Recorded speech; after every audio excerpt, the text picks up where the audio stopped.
शिक्षा अर्जित करने के बाद मुझे सिर्फ सोशल जस्टिस पे काम करना है, व्यवस्था परिवर्तन पे काम करना है। तो अलग कहता है, दलित समाज का बेटा अलग कहता है, कनौजिया समाज का बेटा अलग कहता है। सबके अपने ग्रुप, सबकी अपनी धारणा, सबकी अपनी सोच होती है। और एक चीज बता दें, अगर आप लोग इसी तरह जातियों में बटे रहे और आप लोग इसी तरह अगर धर्म और जात के नाम पे हमेशा विभाजित करते रहे, तो मैं दावे के साथ से कह सकता हूं, मेरा हाथ काटोगे तो तुम ही डूब जाओगे। आज भी हमारा जो कबीला समाज है वो पानी भर रहा है, कहार गिरी कर रहा है। आज भी जो मेरा कबीला समाज है, जिन्हें शूद्र कहते हैं, चमार कहते हैं, वो आज भी मैला ढो रहा है। आखिर वो कौन सी व्यवस्था है? आज भी हमारा वो समाज है जो पाल समाज का है, आज भी खेत खलिहानों में भेड़ चरा रहा है। आखिर वो कौन सी विडंबना इस देश में आई जिसके नाते हमारा विकास संभव नहीं हो पाया? जिम्मेदार है विजय कुमार गौड़ जी, ये अकबरपुर से आए हैं और बहुत अच्छे वक्ता है। इनकी ताकत, इनकी प्रतिभा यह है कि इन्हें अन्य प्रदेशों में भी भेजा जाता है सोशल जस्टिस की विचारधारा के लिए और समाज को आगे लाने के लिए। कि मेरे पास बैठे हैं सुनील गौड़ जी, जो आपके समाज के जिला अध्यक्ष हैं चमोड़ा शाहपुर के, और मैं बहुत बहादुरी और बहुत बेबाकी से कहना चाहता हूं, जिनका स्नेह और प्रेम मुझे मिलता रहता है, श्री रोशन लाल गौड़ जी, जो रामनगर में अगर 50 नौजवानों के साथ मैं खड़ा हूं, अगर उनके साथ जलपान करने की बात आती है तो मास्टर साहब मेरा हाथ पकड़ लेते हैं और कहते हैं, तुम लोग समाज को जगा रहे हो, पैसा कहां से दोगे? हम देंगे। ऐसे विक्रांतकारी अध्यापक को मैं दिल के गहराई से धन्यवाद देना चाहता हूं। एक क्रांतिकारी विगल में गायक गीत और संगीत के माध्यम से अपनी बात को समझा रहे भीमलाल गायक जी का भी मैं धन्यवाद देना चाहता हूं। बैरिया, लोहिया, अंबेडकर, बिरसा की विचारधारा को लेकर के अपनी बात को बेबाकी से बताने वाले भाई पिंटू गायक जी का भी मैं धन्यवाद देना चाहता हूं। मेरे सामने बहुत बेहतरीन तरह से संचालन कर रहे भाई सुनील मौर्य जी, मैं आपको भी धन्यवाद देना चाहता हूं। और मैं सबसे ज्यादा आभार और धन्यवाद देना चाहता हूं यहाँ के मुखिया, यहाँ के सरपंच भाई रमेश यादव जी को, जो आपकी उपस्थिति यहाँ के कार्यक्रम की शोभा बढ़ा रही है। आपको भी इसके लिए धन्यवाद। और उससे भी ज्यादा धन्यवाद एक बेहतरीन संचालन कर रहे दलित समाज का बेटा भीमलाल कन्नौजिया, जिसने ग्राम प्रधानी में 4-4 बार अपना प्रभुत्व निभाया और जनरल सीट पे अपने नाम का लोहा लगवाया। इलाहाबाद यूनिवर्सिटी से शिक्षा दीक्षा पूरी करने के बाद भीमलाल कन्नौजिया ने सोशल जस्टिस की विचारधारा पर अपने आप को निछावर कर दिया।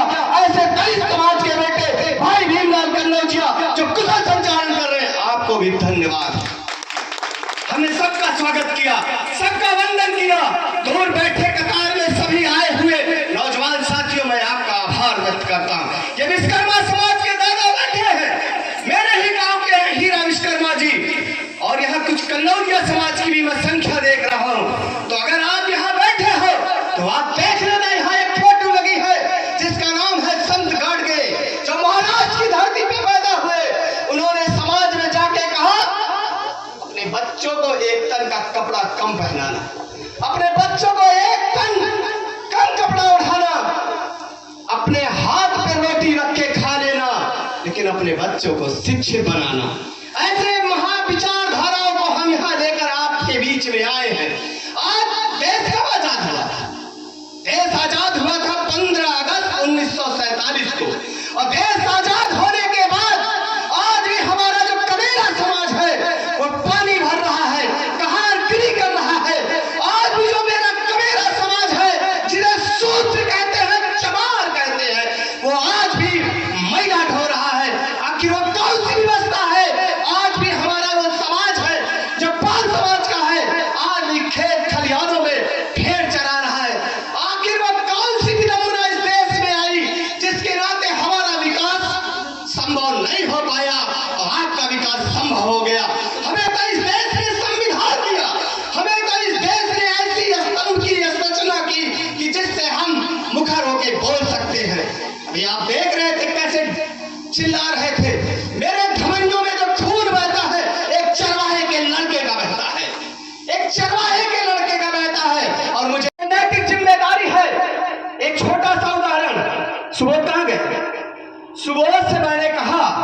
बंगाल जी बैठे हैं, आलापुर तहसील में पता कर लीजिए, यही एक बिमावल के हैं नौजवान आपके रमेश भाई, एक भी अधिवक्ता आपको नहीं मिलेगा। इससे आपका दुर्भाग्य और क्या हो सकता है। मतलब आप अपनी बात, अपनी आजादी लिख करके भी अधिकारी को नहीं बता सकते। तो मेरे कहने का मतलब है ईर्ष्या छोड़िए। हम देखते हैं जब समाज में कहाँ अलग भटक के टहलता है, यादव अलग टहलता है, मुराव अलग टहलता है, गोस्वामी समाज का बेटा अलग टहलता है, दलित समाज का बेटा अलग टहलता है, कनौजा समाज का बेटा अलग टहलता है। सबके अपने ग्रुप, सबकी अपनी धारणा, सबकी अपनी सोच होती है। और एक चीज बता दें, अगर आप लोग इसी तरह जातियों में बटे रहे और आप लोग इसी तरह अगर धर्म और जात के नाम पे हमेशा विभाजित करते रहे, तो मैं दावे के साथ से कह सकता हूं, मेरा हाथ काटोगे तो तुम भी डूब जाओगे। मेरा हाथ काटोगे तो तुम भी डूब जाओगे। अगर हम कश्ती वाले हैं तो तुम पतवार वाले। मेरी बात लाइट ऑफ होने के नाते कट गई थी। मैंने क्या बताया, मैं एक चरवाहे का लड़का हूं और मुझे ये कहते हुए गर्व होता है। यही जनपद अंबेडकर नगर के गोविंद साहब मेले में 2015 में जब निर्वाचित हुआ, जिले के उस सदन का मेंबर बना मैं, तो मैं वहां फीता काट रहा था।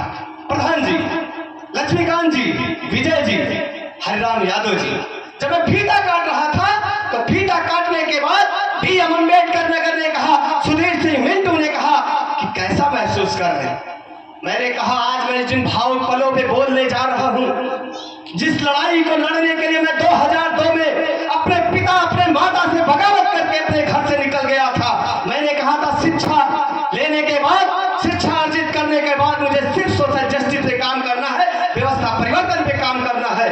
तो जिस गोविंद साहब के मेले में, यहाँ मेरे गांव के तमाम लोग बैठे हैं, जिस गोविंद साहब के मेले में 4 बजे रात को मेरे पूज्य पिता स्वर्गीय चंद्रिका प्रसाद यादव दूध का डिब्बा रखते थे, उसी मेले में मैंने फीता काट करके यह संदेश दिया कि यही व्यवस्था परिवर्तन की लड़ाई है, यही सोशल जस्टिस की लड़ाई है। और मैं यह आस्था विश्वास दिलाता हूँ, मैं भले पैदल चलता हूँ, भले मैं नंगे चलता हूँ, भले मैं अकेला चलता हूँ, लेकिन मेरा ये जज्बा है, मेरी ये सोच है कि मैं 12 बजे रात को भी आपके हक की लड़ाई के लिए इंकलाब जिंदाबाद के आवाहन से जिंदा रहना चाहता हूँ।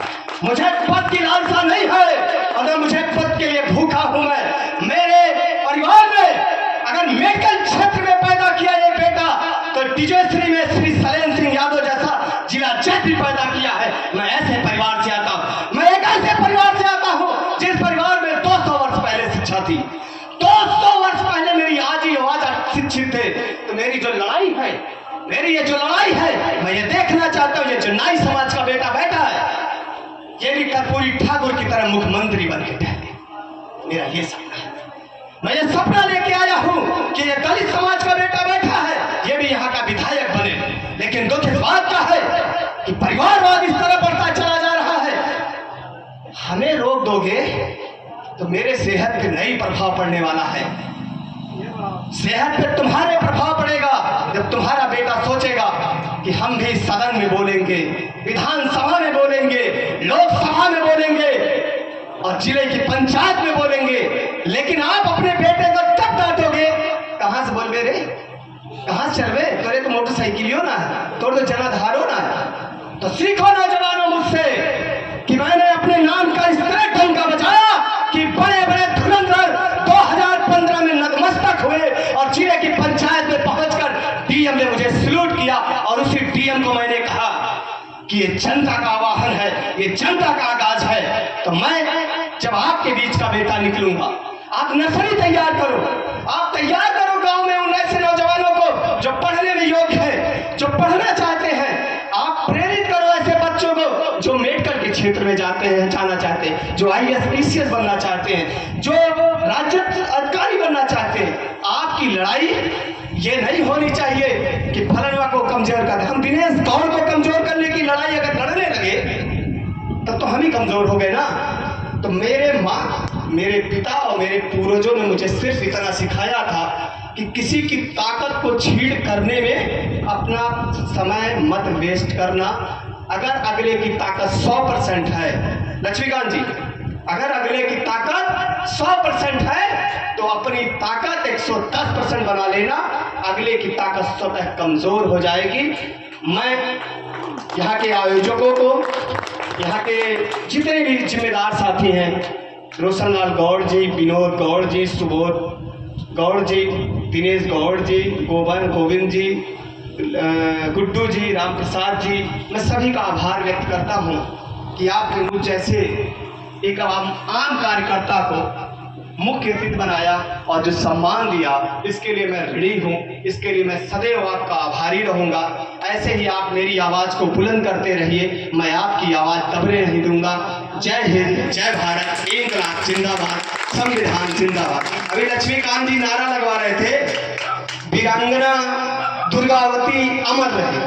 मैंने देखा जो आवाज़ थी, जैसे लग रहा था कि आप खाना ही नहीं खा के आए, लेकिन पड़ोसी से जब लड़ाई करनी होगी तो इतना झांगर हो जाएगा, इतनी ताकत, इतनी ऊर्जा हो जाएगी कि लगबे नहीं करत कि इहो ऐसे बोले जाने में। तो अब की बार जब हम नारा लगवाएं तो दोनों हाथ उठा रहना चाहिए और ये लगे कि हाँ नारा लगा है। वीरांगना दुर्गावती अमर रहे, वीरांगना दुर्गावती अमर रहे, डॉक्टर राम मनोहर लोहिया अमर रहे। पाने के लिए हमारे चैनल क्लाउड न्यूज़ को अभी लाइक करें, सब्सक्राइब करें और बेल आइकन दबाना बिल्कुल ना भूलें।